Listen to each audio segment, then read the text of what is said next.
dinner for your family tonight. It's called Shakshuka.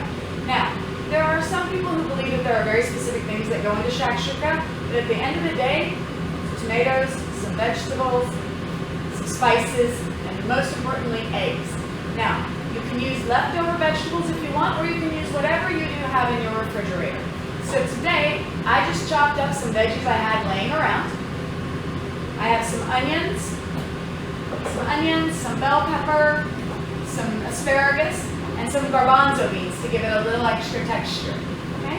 So you're going to get your pan nice and hot, and you're going to add just about a tablespoon of oil. A good judge of that is 1/1000 is approximately a tablespoon of oil. Now I use avocado oil because it's nice and high heat tolerant, but you can use whatever oil you choose. Now I do have this on about a medium-high heat so that we can get a nice caramelization on our vegetables if we want that. Okay? Now, I like to use spices because that's going to be what makes this taste great.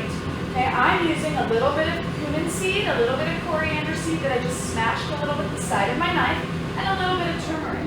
Now I'm going to put those into the oil first because spices are what we call fat soluble. What that means is that their flavors are released in fat rather than in water. Okay, so you always want to put those in just in the beginning before you start adding your other things. That way it will permeate the entire dish. Okay? Now I'm going to add my onions and my bell peppers because those two will cook at the same rate. If I was going to add something like a zucchini or something, I would wait a little bit before I added that. Now, the trick to restaurant quality food is to season everything as you go. A little pinch of salt as you go is very important. Now, rule number 1, stirring is not cooking. If I continue to stir this too much, we'll never really achieve that brown pretty on the vegetables that we want.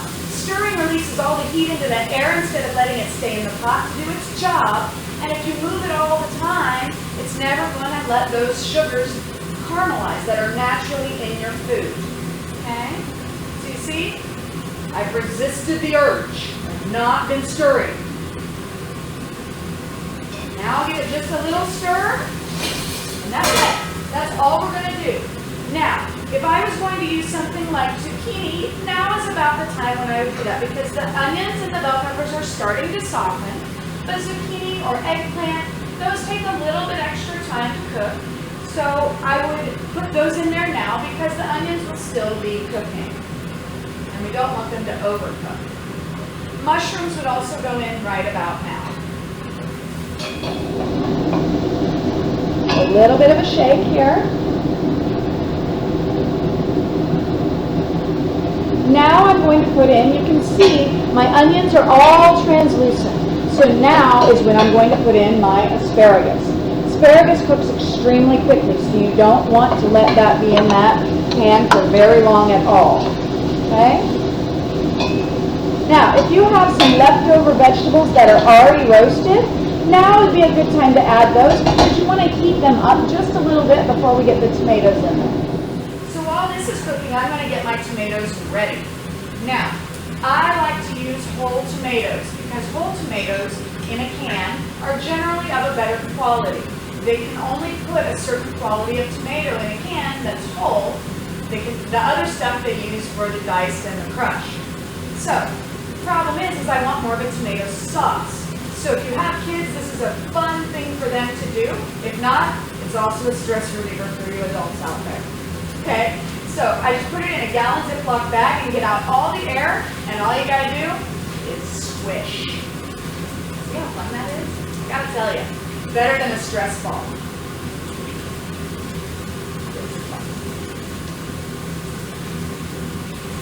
Okay, we're gonna get as many of those lumps out as we possibly can. If you have a little bit of chunks in there, it's not a problem because then that'll just add even a little more texture to that shakshuka. Okay? All right. Now, all of my vegetables are nice and cooked through, as you can see. Oh, it smells so good in here. Now, most important thing is garlic. Notice I'm saving garlic all the way till the end. Drives me nuts that everybody tells you to put garlic and onions in at the same time, and you know what happens every single time? The garlic burns.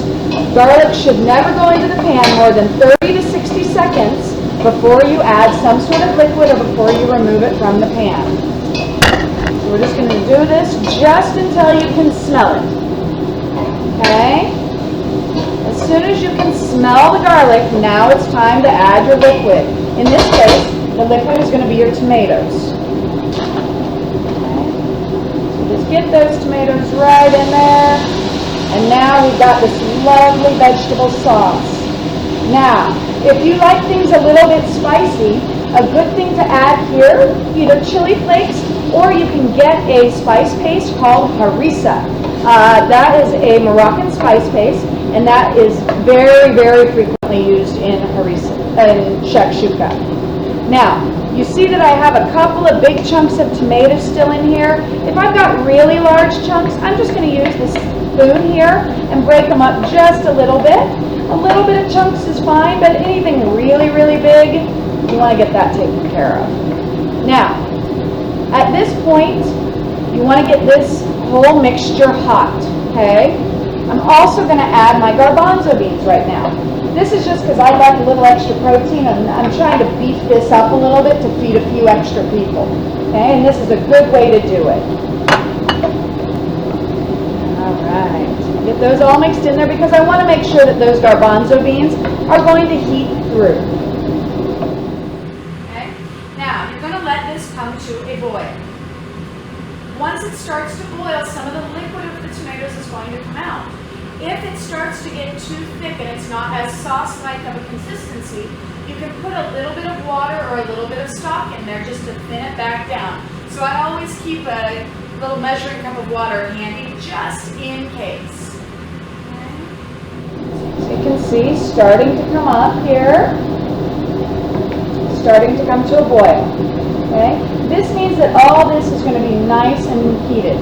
We're going to give it one little stir here so that we make sure that we have very even cooking. Now you notice that I chose a pan that's wide but it has tall sides. This is called a sauté pan. The reason why is because I want to be able to fit all of this in here, but I need enough room that I can put all the eggs that I need to feed my family in one pan. If you don't have something like this, you could split it between two and do 2 saucepans. That would be fine as well.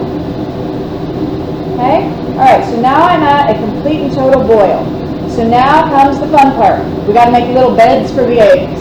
Okay? So you're just going to make some little divots. In this case, I'm using 4 eggs. Okay? I'm just going to make a little bit of a bed for my 4 eggs in the sauce. You don't want to go all the way to the bottom because you want that tomato sauce to protect those eggs. Okay? Now, when you crack an egg, never on the side of the pan, never on the side of the bowl, make flat on the table. Prevents the shells from getting into your dish. Okay? So we're going to crack those eggs straight into that little bed that I just made for them. Okay? There's 2, 3, and 4. Okay. All right. Now, we're going to turn our heat all the way down as far as it'll go to a simmer. And we need to put a lid on it. Now you're going to let that just simmer there for about 5 minutes, depending on how runny you like your eggs. If you like your eggs very well cooked, you're going to let it cook a little bit longer. So we'll be back in a second to see how this looks. Okay, time's up. We're going to check on our eggs. And look how beautiful those are. Now, this is where your eggs are done if you like a runny yolk. Me personally, if it's not runny, I don't bother. But there are some people who like it more well done. If you are that person, then you'll need to continue to cook it for a little longer. Okay? Now, I like to use a fish spatula to move eggs because eggs are hard. This has big slots in it, so you're going to lose the sauce. It's not going to be underneath the egg as you move it. I'm going to serve this tonight over couscous, and if you'd like to see how to make couscous, it's a very simple side dish. You can go to my Facebook page for Stirring is Not Cooking, I'll leave a link right here at the end of this video, and you can check out how to make the couscous on there. Okay, so I'm going to just divide this between my two plates. I'm going to get vegetables, I'm going to get egg here. Oh, this is looking so tasty right now. I can't wait to eat. Okay, I'm going to divide this up. If you've got more than 2 people, you can divide it amongst however many plates that you need. Okay, 2 eggs coming in. Now, we're just going to take this and we're going to pour this right over all of our eggs. There we go. Oh, look at that beautiful sauce. Okay. And now it's almost like you've got a present hiding underneath all of those beautiful vegetables and that sauce. Those eggs are going to be the super sneaky secret surprise. Then, in my opinion, no dish is complete without a little bit of fresh herbs.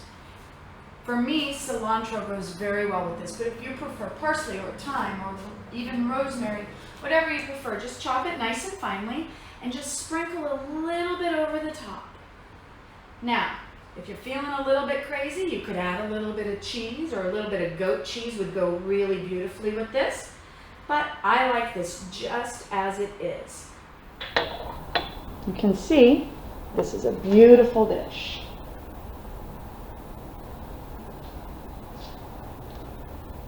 You can see what a beautiful dish this is to feed your family. Now, go and enjoy your shakshuka. And remember, stirring is not cooking.